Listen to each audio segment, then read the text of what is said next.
Natasha Chanoski, dona do blog Um Novo Roteiro, e seja bem-vindo a mais um vídeo aqui no canal. Antes de tudo, eu já quero pedir desculpas porque provavelmente vai ser um vídeo longo, mas é porque o meu quinto período de arquitetura e urbanismo teve um total de 10 matérias. Então eu vou falar um pouquinho sobre cada uma dessas matérias, pra você que tá aí do outro lado saber melhor como funciona e tirar um pouco essa dúvida de o que é o curso de arquitetura e urbanismo e como é. Então, assim, se você tem interesse, tem curiosidade, continua aí no vídeo que eu tenho certeza que vai valer a pena.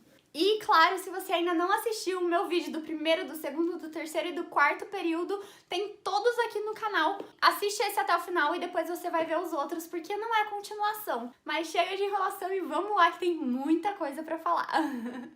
Bom, eu já tô no sexto período, eu gosto sempre de gravar esse vídeo um semestre depois, pelo menos um pouco depois, para me distanciar um pouco do semestre e ter realmente uma visão um pouco mais madura e um pouco mais geral, sabe? Então vamos começar com a matéria de Patrimônio Cultural e Restauro. Eu nunca tinha tido contato com restauro antes desse semestre. Então foi uma matéria muito surpreendente, porque sendo bem sincera com vocês, eu achei que restauro seria uma parte da arquitetura que eu não ia gostar muito. Que enganada estava eu!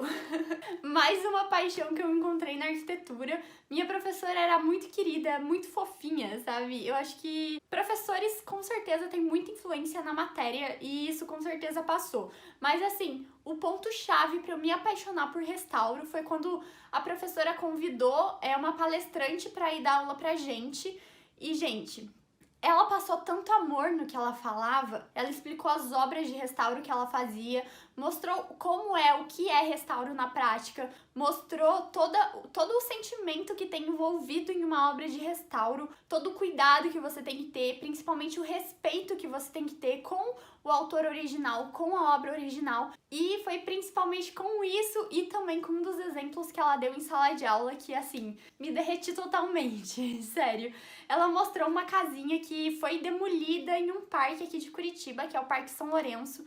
E sendo bem sincera, eu vou contar a história pra vocês, do início. Dê uma pausa aí no que eu tô falando e agora eu preciso contar um pouquinho da minha história pra você entender, assim, o que foi esse sentimento, o que foi ver ela falando sobre isso. Quando eu era criança, eu ia muito no Parque São Lourenço aqui de Curitiba, é um parque normal, só que tinha uma casinha bem colorida naquele parque. E eu não sei, eu tenho algumas fotos na frente dessa casinha, mas eu não lembrava muito bem dessas fotos e na minha memória de criança a casa simplesmente desapareceu um dia, então eu não tinha certeza se era uma memória minha, algo meio inventado ou se era algo real, sabe? Essas coisas de criança mesmo. Eis que ela coloca uma foto daquela casinha no PowerPoint no meio da sala e vem aquele sentimento incrível, sabe? De lembrança, é um sentimento muito bom, de nostalgia mesmo. E aí foi aí que eu percebi que essa era a casa que ficava naquele parque que eu brincava quando eu era criança e soube toda a história dessa casa. E que era a casa de um escultor, de um artista aqui de Curitiba.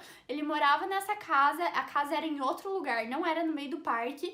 E ele morreu, é um artista que deixou várias obras e esculturas aqui por Curitiba em praças super famosas, só que obviamente as pessoas normalmente não sabem que é dele. E aí a família dele morou nessa casa por muito tempo, aí chega um momento que eles doaram pra prefeitura, pra ter essa história dele viva e manter essa história, né? E aí a prefeitura, o IPUC, que é o Instituto de Planejamento Urbano de Curitiba, que se responsabilizou por isso, fez um estudo de implantação da casa. Era uma casa de madeira bem típica aqui de Curitiba, então eles tiraram todas as tábuas, fizeram as contagens, o restauro, passaram produto para realmente conservar a madeira, porque a gente sabe que construção de madeira é complicado, porque com o tempo ela vai se deteriorando.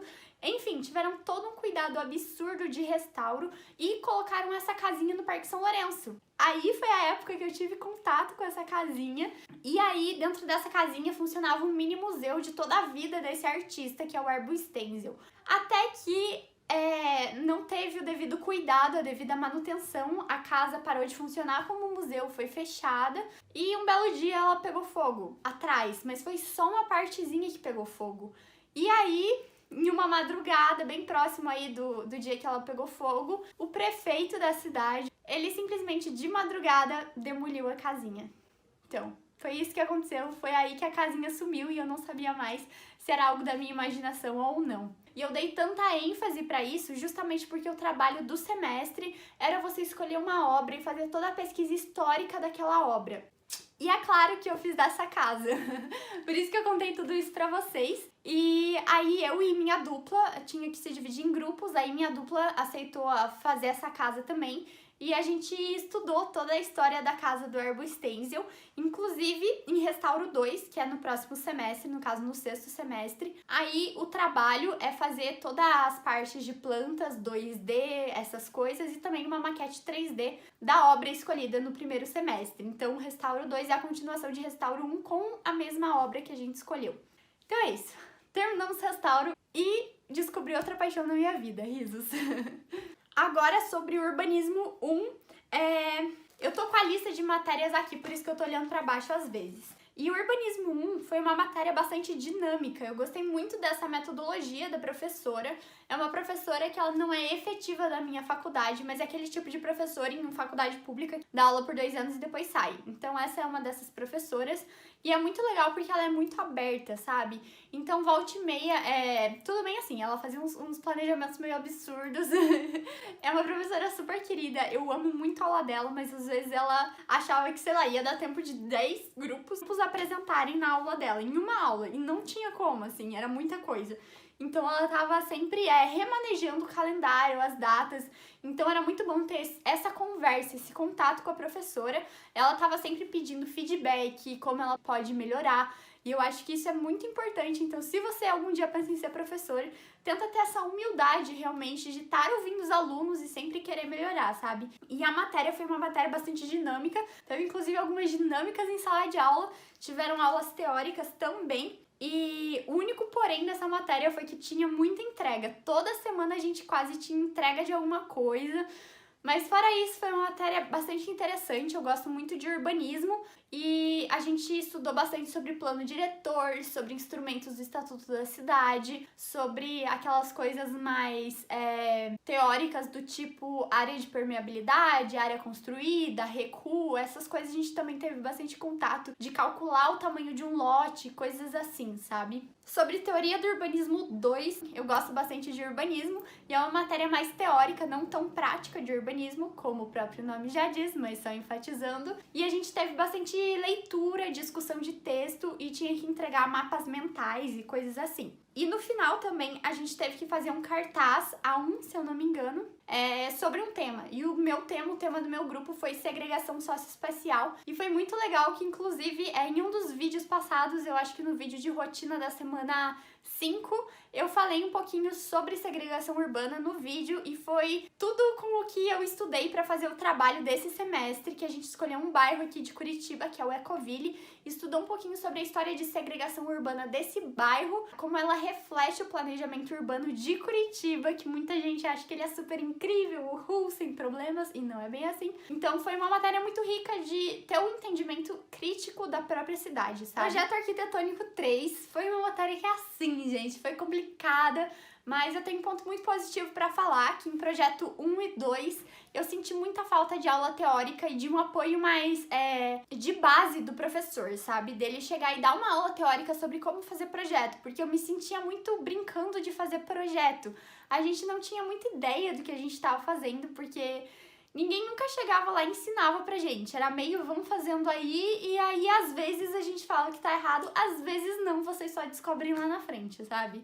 Mas em projeto 3 isso foi diferente, que eram 2 professoras maravilhosas, que elas deram aulas teóricas, e foi incrível, assim, ter essa base, esse suporte que a gente tava sentindo muita falta. Então elas deram aulas de escada de incêndio, de um pouco de estrutura, porque nossa base de estrutura também tava péssima.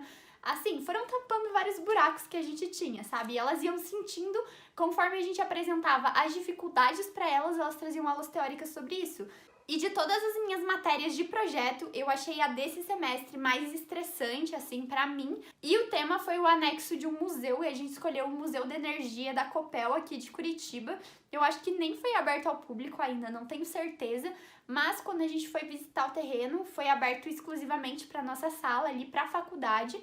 E foi meio chocante, porque antes a gente estava num projeto bem menor de uma residência unifamiliar de 360 metros quadrados e a gente foi para um anexo de museu que deu sei lá, 4, 5 mil metros quadrados. Foi uma coisa assim, sabe? Então foi uma mudança bem grande, mas eu gostei bastante do desenvolvimento e do projeto final que ficou. E na UTF, em projeto 3, é a primeira vez que a gente tem a permissão realmente de entregar um projeto inteiro plotado. E a gente tem duas entregas, né? A do anteprojeto, que a gente fez a entrega à mão, e a do projeto final, né? Que é a entrega final.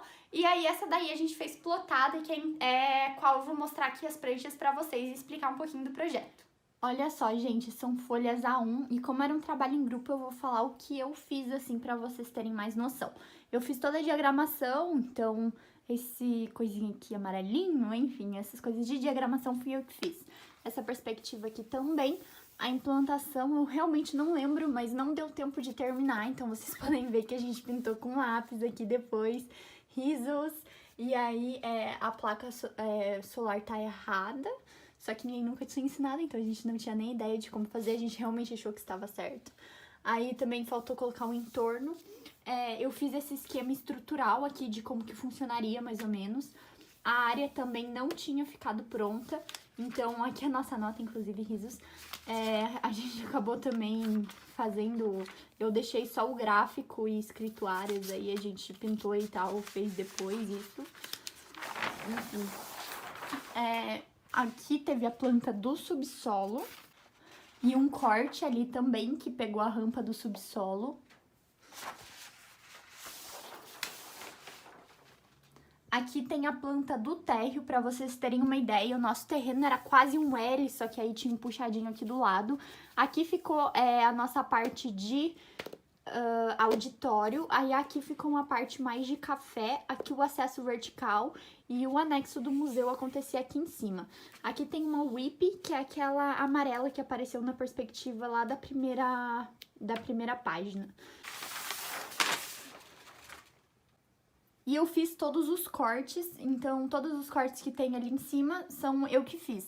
E aí eu coloquei sempre uma planta e um corte, porque era a melhor forma pra aproveitar a página, sabe?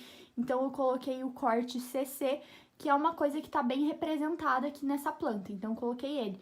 Aí na planta de subsolo, coloquei o que aparecia a rampa de subsolo, coisas assim. Aí aqui tem as vistas. Uma planta para situar, né, implantação, e aí puxando cada vista. E aqui as nossas perspectivas, fui eu que tirei também as perspectivas. Alguns renders também. Eu gosto muito dessa, gente, sério. Até que a impressão não ficou tão boa assim, mas nossa, a foto do computador dá uma paz, sabe? Essa daqui eu gosto bastante também. E também teve a parte de entregar um detalhamento individual. Então esse daqui foi o meu detalhamento. Agora sobre a matéria de Sistemas Estruturais 3, eu honestamente não tenho muito o que falar sobre ela, porque não foi uma matéria boa. Como eu falei, as professoras de projeto tiveram que dar aula de estruturas pra gente, porque a nossa base estrutural era péssima, sendo bem sincera.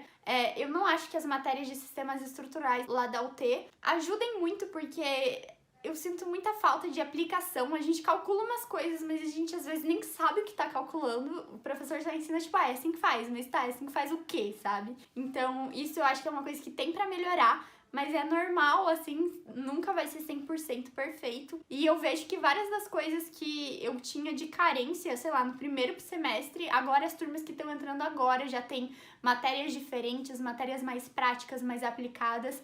E eu espero que daqui a alguns anos sistemas estruturais seja uma matéria que seja reformulada. Então eu não tenho muito o que falar sobre ela.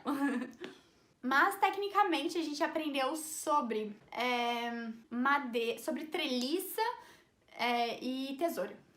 Conforto ambiental 3, conforto ambiental 1 e conforto ambiental 2, que foram nos semestres passados. Eu também tive um pouco de dificuldade, não de dificuldade na matéria, mas que eu achei que era um pouco fraco também. E em conforto ambiental 3, eu senti que em termos de conteúdo foi uma matéria um pouco melhor, mas eu senti um pouco de falta de engajamento do professor com a turma, sabe? Deram alguns problemas. Foi bem a época que teve bastante greve por causa das eleições e coisa assim. Não ficou muito tempo de greve, mas na aula dele, coincidentemente, se eu não me engano, 2 dias caíram, mas eram bem específicos, sabe? Tipo, tal dia vai ter greve, só um dia, e daí caía bem na aula dele. Inclusive, uma coisa que as pessoas sempre acham, faculdade pública, muita greve, coisa assim. Na UTF, eu nunca tive problema com isso, nunca atrasou nada.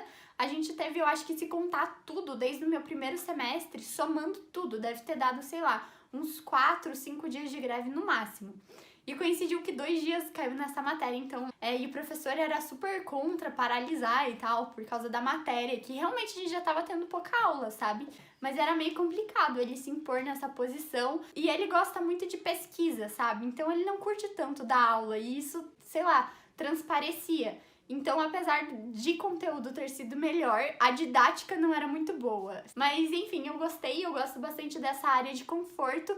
Eu só queria realmente saber um pouco mais disso, que é uma coisa que a gente tem que pesquisar mais por fora. E em Conforto Ambiental 3, a gente focou um pouco mais na parte mais solar, como que uma casa atrapalha a outra, coisa assim. Mas a gente não chegou a fazer nenhum cálculo de conforto. Isso que eu senti falta, sabe? De ir mais na prática, assim, também. Saneamento Ambiental 2. O que eu tenho pra falar dessa matéria, gente? Eu amo demais saneamento, mas é a total influência da professora. Eu já falei isso pra vocês quando eu falei de Saneamento Ambiental 1. E em Saneamento Ambiental 2, a gente focou mais na parte de resíduo sólido e também de esgotamento sanitário, né? Então, foi uma matéria muito legal. É uma matéria que a gente tem uma análise crítica muito maior sobre as coisas, sobre a cidade. Uma matéria que eu acho que é essencial. Muitas faculdades eu sei que não tem essa matéria específica e eu acho que tá tudo bem, sabe? Eu só acho que ela é super essencial na UT, porque a professora é maravilhosa e ela ensina muito bem, dá pra ver que ela ama dar aula, sabe? É o que ela nasceu assim pra fazer. E é uma matéria que a gente tem prova, é uma das poucas matérias que a gente tem prova escrita mesmo. E também a gente teve seminários. E é uma matéria que a gente se conscientiza mais sobre lixos, sobre formas. Por exemplo, teve um dos seminários que falou sobre compostagem. Aí teve outro que falava sobre incinerar lixo. Então, é uma matéria que te deixa com uma visão melhor de cidade, mais crítica, e que você vê realmente lados positivos e negativos de várias saídas e conversas que a gente está tendo hoje em dia, principalmente nessa área de sustentabilidade, né? Então, acho que é uma área fundamental que anda junto tanto quanto o projeto, que você pode ter uma casa totalmente sustentável, como também num planejamento em escala maior, falando de cidade, como fazer uma cidade mais sustentável. Instalações hidrossanitárias, eu também não tenho muito o que falar sobre. Foi uma matéria que, na verdade, eu sinto que eu devia ter me dedicado melhor, porque tentando falar sobre ela, não lembro de muita coisa, mas o professor é um professor que dá aula teórica, sim, e é um professor que realmente passa conteúdo. Eu só acho que eu devia ter estudado mais, porque eu não lembro muito das coisas. Mas é uma matéria mais porque ele não passa assim, como fazer super assim, sabe? É mais pra gente ter uma ideia geral de como funciona. A gente foi visitar a caixa d'água da faculdade pra entender melhor o ciclo, sabe? De onde a água vem, pra onde ela vai, e sobre as bombas que bombeiam, que sobe, que desce, coisas assim mesmo, pra você ter uma noção geral. Porque, querendo ou não, quando você vai projetar, seja uma casa, seja um museu, seja o anexo de um museu, você precisa deixar espaços para esse tipo de coisa, para esse tipo de manutenção. Uma das matérias mais aleatórias que tem no curso é gestão financeira, que assim não tem relação direta com a arquitetura, inclusive essa matéria não é, sei lá, gestão financeira aplicada à arquitetura. Mas é uma matéria para sua vida, assim, eu gostei bastante da matéria, tem discussões sobre gestão do seu negócio mesmo, sabe? A gente aprende algumas coisas básicas e eu acho, inclusive, que é uma coisa muito fundamental, porque muitas faculdades de arquitetura têm uma super carência nisso, porque o pessoal quer sair da faculdade de arquitetura e geralmente tem o sonho de abrir um escritório, mas muitas vezes não tem noção de como fazer isso e de como é gerenciar uma empresa. Então, gestão financeira foi bom para dar uma ideia disso, sabe? A gente estudava sobre alguns termos mais técnicos. Inclusive, o trabalho final da matéria era pra gente comparar se valeria mais a pena deixar o dinheiro investido ou se pegar o dinheiro que você iria investir, calcular ele e investir em um Uber, comprar um carro, pagar alguém ali pra ser Uber e quanto que você ia ganhar com isso. Então, foi um trabalho, mas assim, pra gente ter mais noção do dinheiro, de imposto, de coisas assim, pra realmente ter uma gestão melhor, né? Uma gestão financeira melhor. Agora, por fim, finalmente, a matéria de metodologia da pesquisa, E é uma matéria que eu já deveria ter feito no segundo semestre. Eu falei sobre isso lá no vídeo do segundo semestre. Eu não fiz lá porque eu tava fazendo um semestre de francês. Bati os horários e eu não consegui pegar essa matéria, daí eu decidi deixar mais pro final. E foi legal ter feito nesse semestre porque eu tava finalizando a minha iniciação científica também. E acabou que muita coisa ali da matéria eu já tinha visto na prática na iniciação científica, né? Mas foi legal porque você aprende alguns atalhos no Google que facilitam bastante. Usar a ferramenta do CAPES, que é um lugar que concentra vários periódicos, principalmente que todas as faculdades e universidades públicas têm acesso. Algumas particulares pagam para ter também, mas é um programa que o governo assina vários periódicos para concentrar no CAPES. E eram coisas mais assim, sabe? Mais técnicas mesmo, de pesquisa, de ferramentas, de como fazer. Então, gente, essas foram as 10 matérias que eu tive no meu 5º período de arquitetura e urbanismo. Gente, foi muita matéria, sério. Que absurdo, viu? Mas foi isso, deu tudo certo, gente. Apesar de um monte de coisa, um monte de trabalho, um monte de entrega, né? Foi tudo bem. Então é isso, não esquece de deixar o seu like, de se inscrever aqui no canal e de mandar esse vídeo aí pra alguém que também tem interesse nesse tipo de conteúdo. Então, beijinhos e até o próximo vídeo.